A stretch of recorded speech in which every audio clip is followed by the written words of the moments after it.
Good evening, everybody. The Music Fan here, bringing smiles to the faces, knowledge to the people, and most importantly, music to the masses. And I'm here with another Are You In? This time I'll be reviewing Dirty Projectors' newest album entitled Lamp Lit Prose. Now, you heard me talk about Dirty Projectors not too long ago when they did their self-titled album, Dirty Projectors, last year.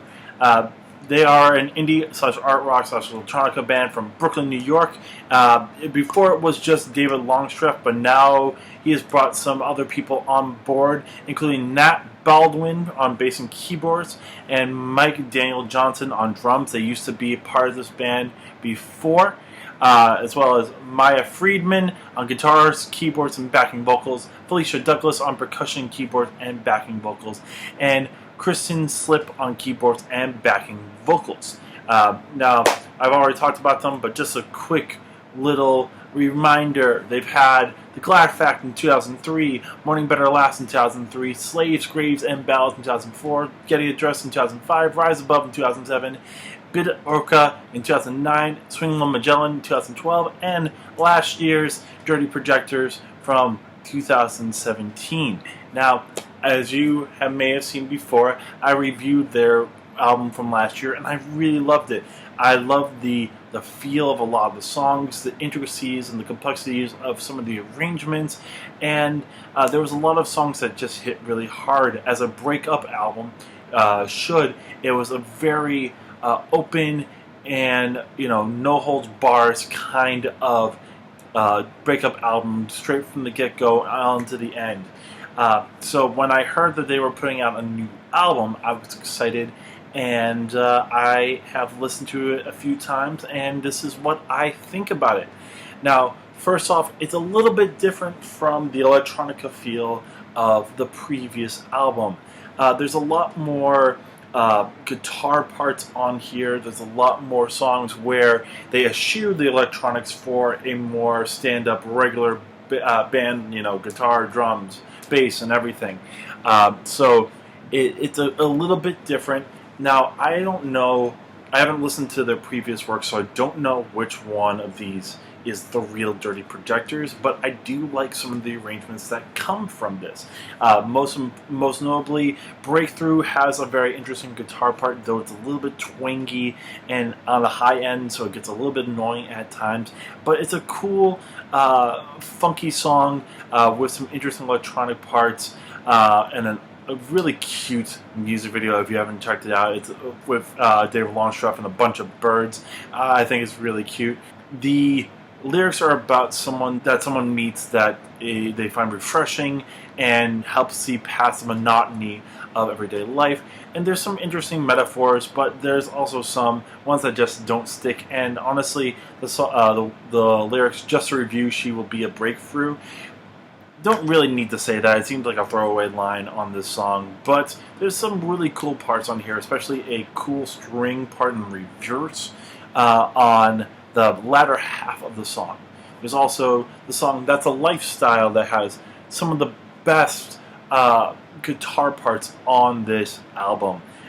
Starting from the get-go, you have some really interesting guitar lines that are complex and have a lot of energy and a lot of flow to it, and I really, really love it, which works with the melody too. I really like the melody on this. I really like the lyrics talking about how the elite and the powerful are using means to desensitize the truth and keeping us all down. And what I love about this song, as with a lot of these other songs, is that there are guest stars on this song, and in particular, this one is Haim. I've talked about Haim before. Their album from last year was awesome, and it's really cool to see them on this song, on the chorus, and they bring in some awesome harmonies, which adds so much depth to this song. The only thing that I don't really like about this particular song is the electronic guitar solo is a little bit jarring, only because there isn't any electronics on this song. So to have that at the end is a little bit weird, but it doesn't break the song. I Feel Energy has another awesome guitar line but this one vibes that electronic parts into it, as well as some very interesting percussion parts, some awesome sax and horn parts, and all in all, just an awesome vibe. Very funky, very interesting. Amber Mark is on this one, and she adds some nice parts in the chorus, as well as Longstrip's falsetto is beautiful and works so well on this song. This song is about feeling energy of a new love and how the energy is reciprocated into the universe, and this feels like a perfect way of showing the bombastic nature of the energy that is created through love.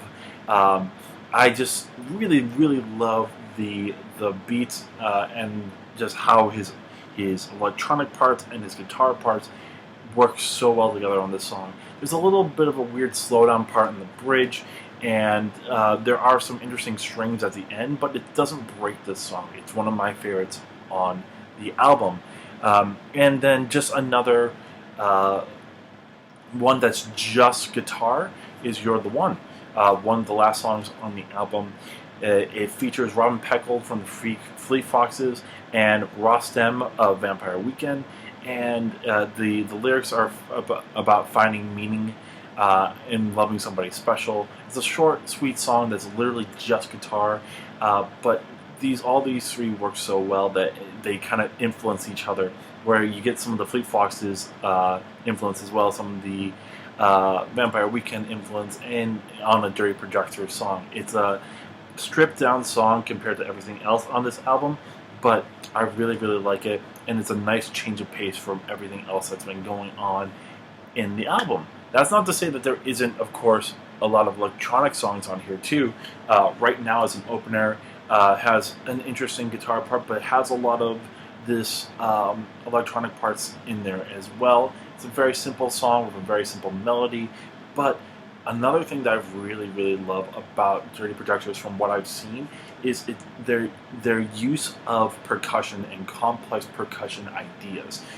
This is a very simple song, but at the same time, when this chorus comes in, it adds this very complex drum part with a lot of different ideas and a lot of different layers that you, at first, if you were listening for a drum part and heard it in your head, you may not have thought of that, which is really cool. That gives some of these songs that may not be as complex a little bit of complexity.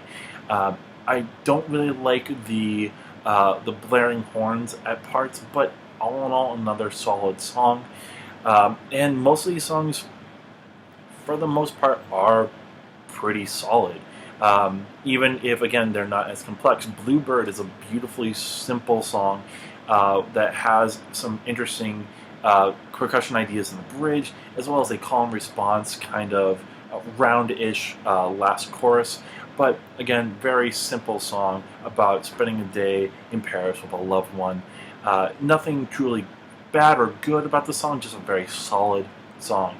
I Found It in You is a song that feels a little bit more like a Talking Heads kind of sound, with its percussion and its guitar parts, though it does have a little bit more electronics in it.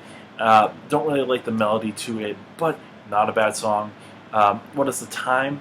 A beautiful R&B song that's, again, a little bit simple on its ideas, but there are some nice complex percussion parts, like I said before, and even a key change at the end, and Longstrip's falsetto sounds great on this one as well. Honestly, for the most part, most of these songs have something to bring to the table. There's only two that I don't really like as much, which is the Zombie Conqueror, which to me is the worst song in the album. It's not bad, it just feels weird and out of place in terms of everything else that's going on in this album. You have a lot of interesting percussion parts and some interesting guitar lines, but then it turns into this more of like a hard rock kind of feel with the electronic guitar and with everything else that's going on. And it just doesn't fit very well. I like the idea of talking about a zombie apocalypse and having it like set as a movie, but it just doesn't really work for me. And Loris Rodriguez's, aka Empress of, her part doesn't really save this song.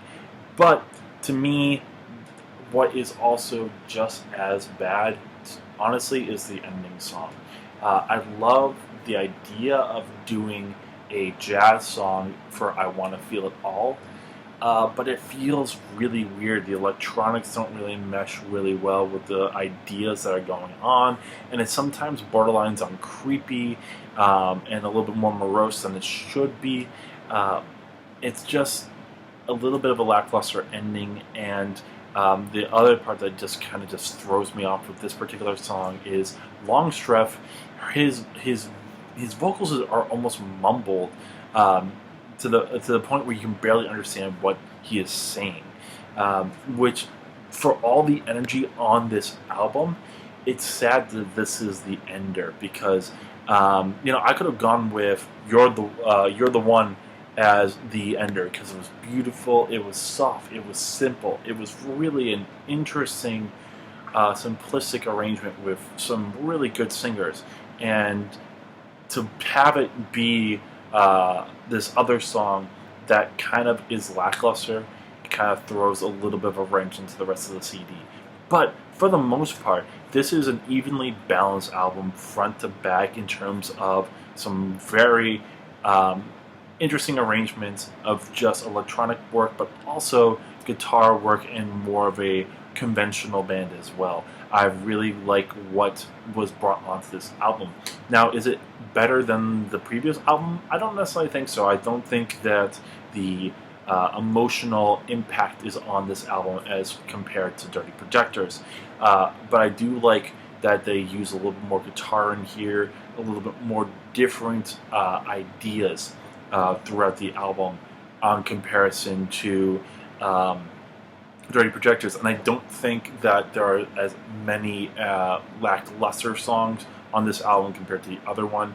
But again, it doesn't hit me as hard. It's a solid album, and if you like Dirty Projectors, you're going to like this album. Just don't expect the more electronic tinged work from the previous album, as well as don't expect a emotional roller coaster, if you will. But this is still a solid album. You should at least listen to it once. And the singles are fun as well. They aren't the strongest on the album, but they're still good. So definitely listen to this once, if not a couple of different times. I Feel Energy, my favorite song on the album. I'll definitely listen to that over and over again. And yeah, that's my time. So thank you so much for watching this video. Hope you agree or disagree. Let me know in the comments what you think about this album, about other albums you would like me to review, as well as, again, if you have a particular album by Dirty Projectors that you think I should listen to because I haven't yet, definitely do so, because I would love to hear what is their most well-known sound. And if it's more the Dirty Projectors side or more of the Lamplight Prose side. Like this video, subscribe to my channel if you haven't, share this with your friends, and most importantly, just keep watching my videos. So I will be back next week with another Are You In?